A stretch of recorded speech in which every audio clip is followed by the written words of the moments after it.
संतों की कृपा से सब सुलभ हो जाते हैं। इसलिए हे नारद जी, आप चिंता न करें, आप भक्ति मैया का जो भी कष्ट लेके आए हैं उनका उद्धार होगा। विश्वास रखिए भागवत महापुराण पर, पापी से पापी व्यक्ति भी इस कथा को सुन करके उद्धार हो जाता है। पहले दिन की कथा में भागवत महात्म्य की कथा कही जाती है। वक्ता कैसा होना चाहिए? जो शास्त्र की संतों की बात ठीक ठीक बता सके, दृष्टांत कुशल हो, वैष्णव हो, भगवत भक्त हो और संत सदग्रंथ सनातन धर्म का प्रचारक हो, आस्थावान हो, संयम से रहता हो।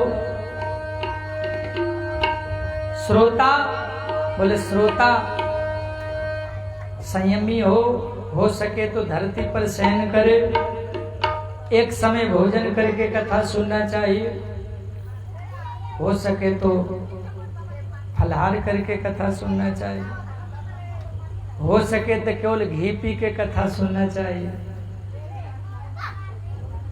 लिखा है भागवत में,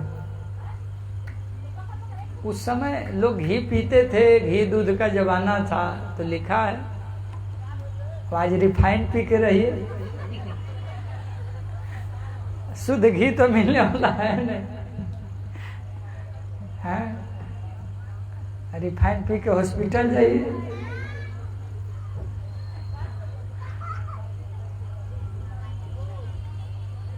जो लिखा है वो ठीक है, हम ये कह रहे हैं कि 5 बार खाना खा के बाकी कथा सुनिए। हाँ, वक्ता को अगर पूर्व विमुख बैठे तो श्रोता को उत्तर विमुख बैठना चाहिए। लिखा है भादो आषाढ़ कार्तिक 12 महीना में 6 महीना बहुत उत्तम माना गया है भागवत के लिए। इसमें जो भागवत कथा सुनते हैं उनको मुक्ति अवश्य मिलता है। आषाढ़ मास विशेष मास है भागवत कथा के लिए। ये कौन मास चल रहा है? और नयका लोग को बताइएगा तो ये लोग कहेगा ये क्या बोल रहा है लोग, आषाढ़ ये क्या है? उसको जून जुलाई बताइए तो समझ जाएगा। हाँ ना हो।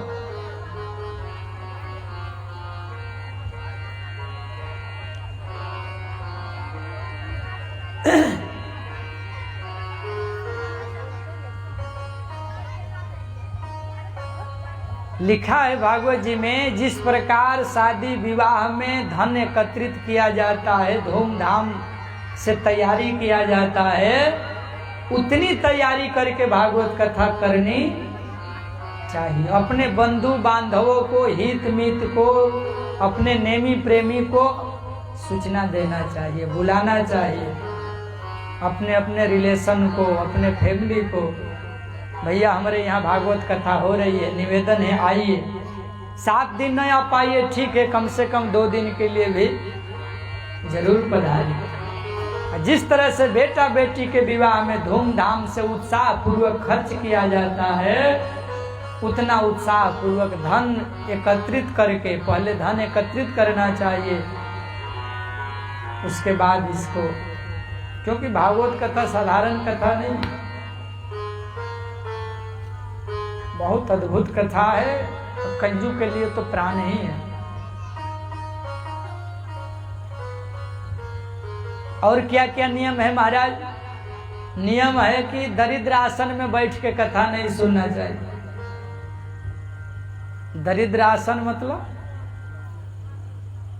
दोनों पैर उठा के जैसे वो मैया बैठी है,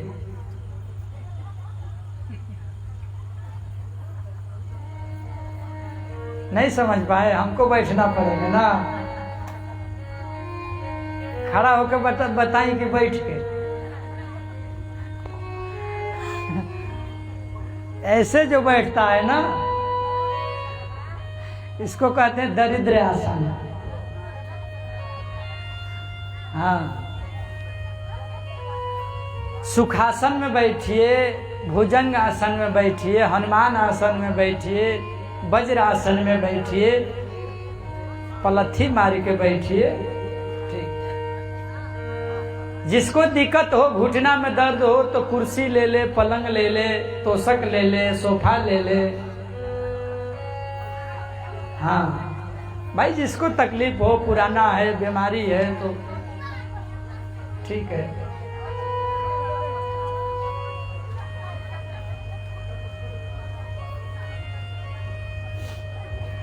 हाँ, जिसको सोने का मन हो तो खम्हा का सहारा ले ले। हाँ, जब 1 घंटा बीत जाई तो बगल वाली पूछिया का हो, सुनत रू? हाँ, बहुत ध्यान से सुनत नहीं।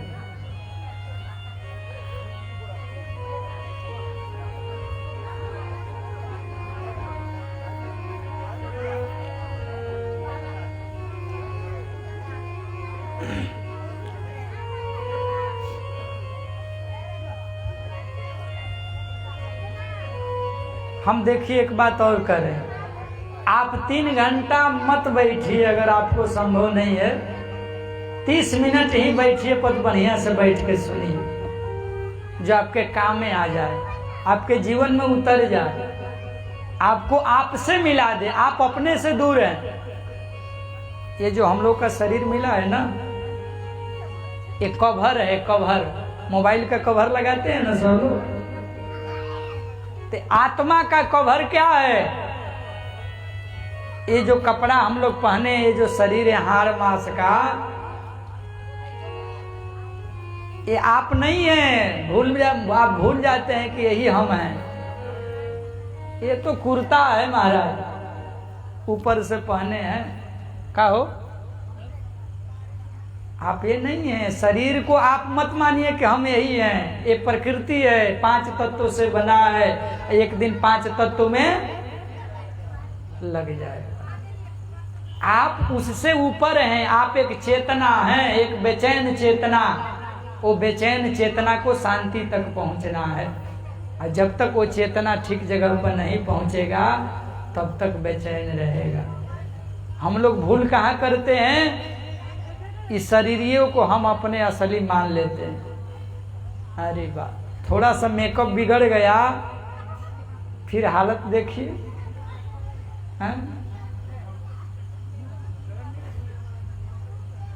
अच्छा, भीतरी दुनिया में कितना तूफान मचा वो कोई नहीं देख रहा है, ऊपर ऊपर तो सब लगा रहा। तुम्हारे भीतर जो बेचैन हो, हजारों तरह का भूत प्रेत रात दिन भीतर उत्पात मचाया है, उस पर ध्यान देते हो? ये भीतरी तूफान जो रात दिन जल रहे हो भीतर भीतर, उसको कौन शांत करेगा? ऊपर से तो पानी से दिमाग ठंडा कर लेते हो, शरीर ठंडा कर लेते हो, एसी से कर लेते हो, पंखा से थोड़ा देर राहत मिल जाता है।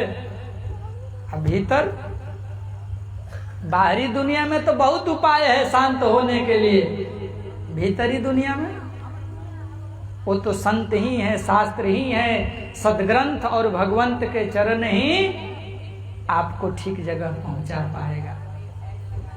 इसलिए शेष चर्चा हम लोग कल करेंगे कि भूत प्रेत से कैसे देव जोनी में जाया जाता है, और कौन कथा सुन के किससे किसका उद्धार हुआ, और कैसे सुखदेव जी के माध्यम से परीक्षित जी भागवत कथा सुने, कैसे उनको श्राप लगा परीक्षित को, और कैसे महाभारत की कथा हुई, अभिमन्यु और कैसे परीक्षित का जन्म हुआ।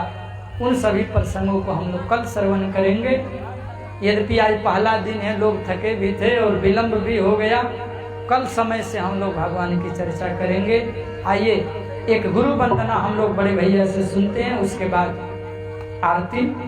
सब लोग भगवान का आरती का तैयारी करें। जजमान जी 2 आरती लगाए, तब तक इधर वंदना हो जाएगा।